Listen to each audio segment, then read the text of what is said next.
আসসালামু আলাইকুম, আমি আনিকা তাবাসসুম বর্ষা। আমার চ্যানেলটিতে আপনাদের সবাইকে স্বাগতম জানাচ্ছি। আমি একজন ফ্যাশন ডিজাইনার, আর আজকে ব্লাউজ কাটিং দেখব ফ্যাশন ডিজাইনার স্টাইলে। ফ্যাশন ডিজাইনার স্টাইল এজন্য বলছি যে টেইলরিংয়ে আমরা দেখতে পাই যে ওনারা সরাসরি কাপড়ে মেজারমেন্ট দিয়ে কেটে ফেলেন, কিন্তু আমি ফ্যাশন ডিজাইনাররা আগে প্যাটার্ন তৈরি করি, কাগজে প্যাটার্ন তৈরি করে তারপর আমরা গার্মেন্টটা কাটি। এতে কি হয়, এতে হচ্ছে কি আমাদের ভুল হওয়ার সম্ভাবনা কম থাকে এবং কাপড়ের ওয়েস্টেজ কম হয়। তো আজকে আমরা খুবই সহজ পদ্ধতিতে ব্লাউজ কাটিং দেখব। সেজন্য আমি একটা কাগজ নিয়েছি, ছোট কাগজে আমি দেখাচ্ছি আপনাদের বোঝার সুবিধার্থে।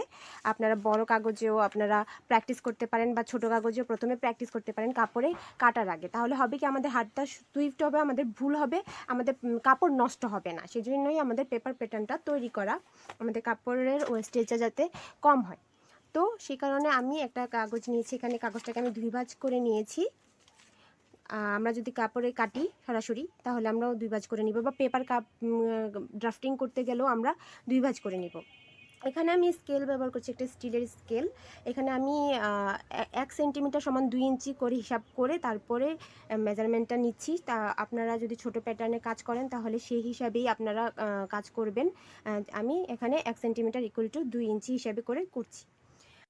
তাহলে আমরা ব্লাউজের প্যাটার্নটা ড্রাফটিং করা শুরু করি। আমরা যে ব্লাউজটা করব, সেই ব্লাউজটা হচ্ছে 32 সাইজের ব্লাউজ। তাহলে আমাদের ব্লাউজের বডি হচ্ছে গিয়ে 32, লম্বা হচ্ছে গিয়ে 14 ইঞ্চি, কোমর হচ্ছে গিয়ে 26 ইঞ্চি, কাঁধ হচ্ছে গিয়ে 12 ইঞ্চি। ঠিক আছে, এগুলো হচ্ছে গিয়ে ভাইটাল মেজারমেন্ট। ব্লাউজের ড্রাফটিং করতে গেলে আমাদের লাগবে। আপনারা সূত্রের সাহায্যে কিভাবে বিভিন্ন সাইজের ব্লাউজের মাপগুলো বের করবেন সেটা আমি ডিসক্রিপশন বক্সে দিয়ে দিব, এবং ভিডিওতেও ডিসক্রাইব করব যখন ব্লাউজটা আমরা ড্রাফটিং করব। তাহলে চলুন শুরু করি ব্লাউজের ড্রাফটিং করা। এই যে আমি এখানে ভাঁজ করে নিয়েছি, 2 ভাঁজ করে। আমরা সামনের অংশটা আগে ড্রাফটিং করব। আমি যেমনটা বলেছিলাম যে আমাদের 1 সেন্টিমিটার সমান আমরা 2 ইঞ্চি করে নিয়েছি। তো আমাদের যদি ব্লাউজের, আচ্ছা আমি কি বড় সাইজ করে দেখাবো, তাহলে আমরা 1 সেন্টিমিটার সমান 1 ইঞ্চি নিতে পারি। বড় করলে কতটুকু হয়, বড় করেই দেখাই, ছোট করে দেখালে আসলে বুঝতে হয়তো বা দেখতে হয়তো বা ছোট দেখাবে। আচ্ছা ঠিক আছে, তাহলে আমরা 1 সেন্টিমিটার সমান 1 ইঞ্চি নিই।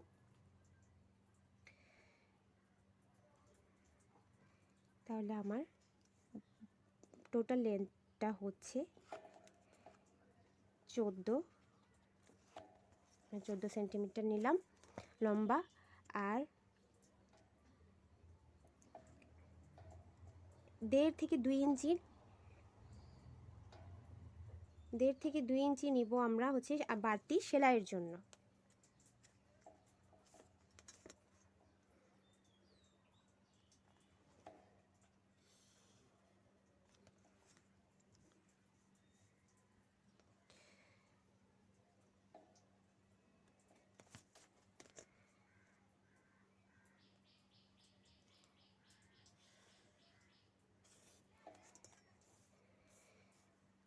আমার কাঁধের মাপ 12 ইঞ্চি, তাহলে 12 ইঞ্চির অর্ধেক 6 ইঞ্চি,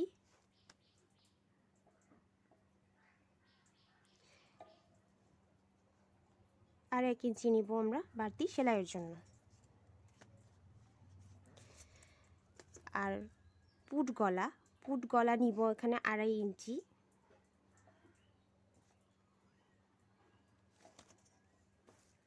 গলার লম্বার মাপ নিব 3 ইঞ্চি।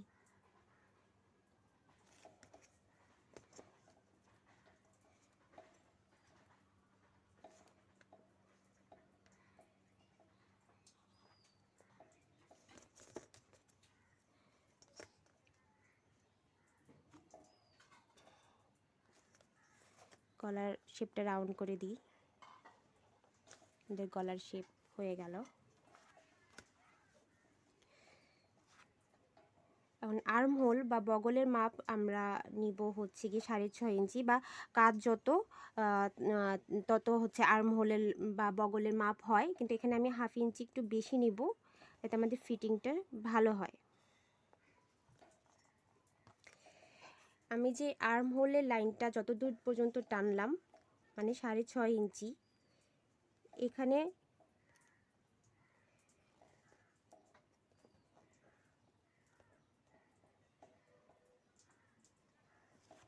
আমরা 7 ইঞ্চি নিব বডি লাইনের জন্য। এটা আমার বডি লাইন।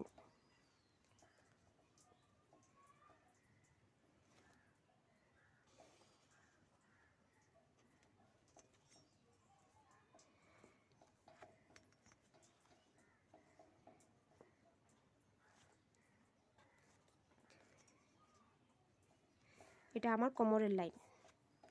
আমাদের বডি হচ্ছে গিয়ে 32 ইঞ্চি। 32 ইঞ্চির 4 ভাগের 1 ভাগ নিব। 4 ভাগের 1 ভাগ হচ্ছে গিয়ে 8 ইঞ্চি, সাথে 1 ইঞ্চি বাড়তি সেলাইয়ের জন্য।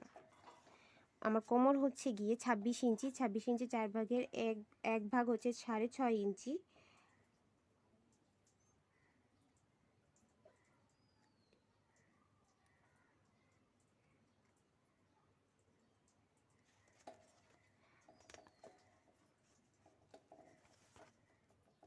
আর বাড়তি 1 ইঞ্চি সেলাইয়ের জন্য।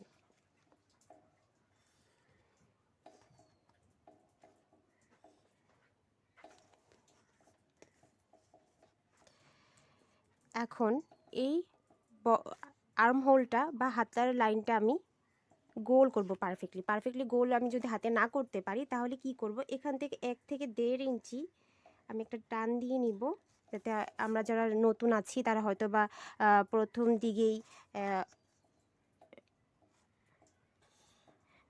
দিকেই আমাদের পারফেক্টলি গোল আমরা না হবে না, সেই জন্য এই ট্রিক্সটা।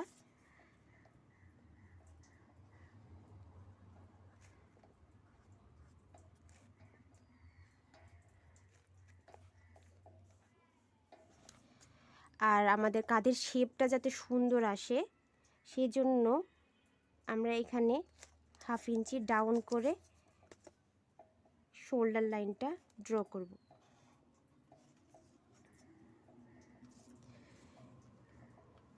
এখন আমাদের ব্লাউজের ড্রাফটিংটা প্রায় হয়ে এসেছে। তো ব্লাউজে যেটা ইম্পর্ট্যান্ট হয় টিকেন বা ডার্ট, যেটা আমাদের ব্লাউজের শেপটাকে সুন্দর করে, সেই ডার্ট বা টিকেন আমরা কিভাবে দিব।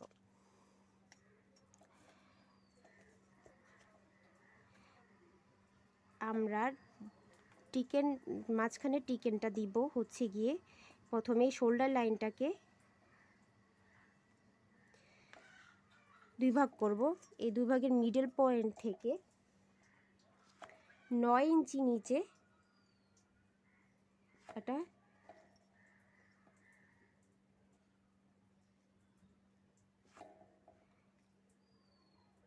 মিডল পয়েন্ট তৈরি করব।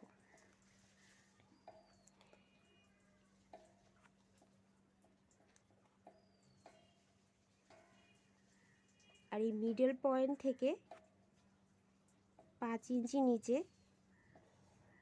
আমাদের টিকেন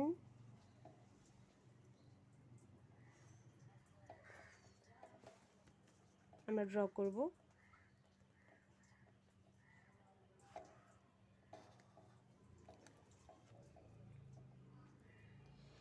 ব্লাউজে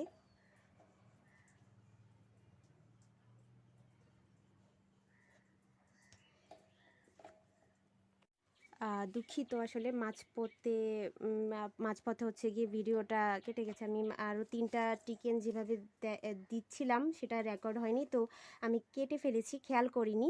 তো এখন আমি আবার দেখাই যে টিকেন আর বাকি 3টা টিকেন কিভাবে দিব। বাকি 3টা টিকেন হচ্ছে গিয়ে একটা বুকের সাইড থেকে আসবে, একটা হচ্ছে গিয়ে সাইডের অংশ থেকে আসবে, আর একটা হচ্ছে গিয়ে শোল্ডার আর্ম হোলের একটা অংশ থেকে আসবে। এই 3টা টিকেন আমরা দিব হচ্ছে গিয়ে এই যে আমরা মিডল পয়েন্ট ধরেছি, এই মিডল পয়েন্টটার থেকে 1.5 ইঞ্চি করে আমরা ফাঁকা রেখে একটা বুকের পার্ট থেকে একটা টিকেন আনবো, তারপর আর্মহোল থেকে একটা টিকেন আসবে, সাইডের পার্ট থেকে একটা টিকেন আসবে। এই টিকেনগুলোর কাজ হচ্ছে গিয়ে ব্লাউজের যে বাস্ট স্পান আছে সেই জিনিসটাকে আপনার সুন্দর একটা শেপ দেওয়া। এই টিকেনগুলোর কাজই হচ্ছে গিয়ে সুন্দর শেপ দেওয়া। আচ্ছা, আর হচ্ছে গিয়ে এই টিকেনের যে এই অংশগুলো আছে, এই মাপটা হচ্ছে আপনারা কতটুকু করে দিবেন, কতটুকু আর হচ্ছে হাফ ইঞ্চি করে এই মাপগুলা হবে। ঠিক আছে, এখন আমি কাটার পর আমার প্যাটার্নটা হচ্ছে গিয়ে কীরকম দেখাচ্ছে আমি দেখাই। এটা হচ্ছে আমার ব্লাউজের সামনের পার্ট। ব্লাউজের সামনের পার্ট আর পিছনের পার্ট মোটামুটি একই রকম, কিন্তু পিছনে এতগুলো টিকেন হয় না, পিছনে মাত্র একটা টিকেন হয়। আর পিছনের টিকেনটা হচ্ছে আপনারা দিবেন কিভাবে? পিছনের টিকেনটা হবে গিয়ে আমার যে এই ওয়েস্ট লাইন আছে, কোমরের যে মাপটা আছে, এই মাপের মিডল পয়েন্ট, আমরা মিডল পয়েন্ট তৈরি করব। এই মানে 2 ভাগে ভাগ করে মিডল পয়েন্ট তৈরি করব, আর সেই মিডল পয়েন্ট বরাবর হচ্ছে গিয়ে আমরা আমাদের পিছনের টিকেনটা দিব। আর সামনের পার্টের হাতার ফিটিং ভালো করার জন্য আমরা তালপাট কাটি। তালপাট কাটতে হলে কি করতে হবে, যে এখান থেকে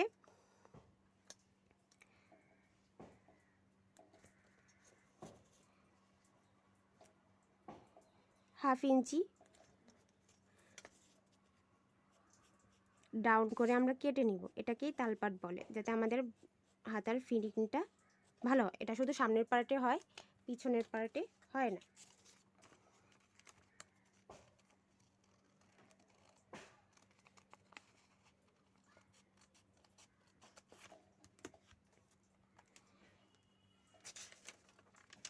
এই হচ্ছে আমার ব্লাউজের প্যাটার্ন ড্রাফটিং। আর ভিডিওটা অনেক বেশি বড় হয়ে যাচ্ছে, সেই জন্য আমি হাতার ড্রাফটিংটা আমি আরেকটা পার্ট করে দেখাবো। সেই পার্টে আমরা পিছনের পার্টটাও দেখব, যাতে আমাদের কাজ করতে সুবিধা হয়। তাহলে আজকের ভিডিও এই পর্যন্তই। আমি ডিসক্রিপশন বক্সে সূত্রগুলো দিয়ে দিচ্ছি, আর আপনাদের ভিডিওটা কেমন লাগলো আমাকে অবশ্যই কমেন্ট করে জানাবেন। আর এরকম আরও ভিডিওর জন্য আমার চ্যানেলটা অবশ্যই সাবস্ক্রাইব করবেন। ধন্যবাদ সবাইকে।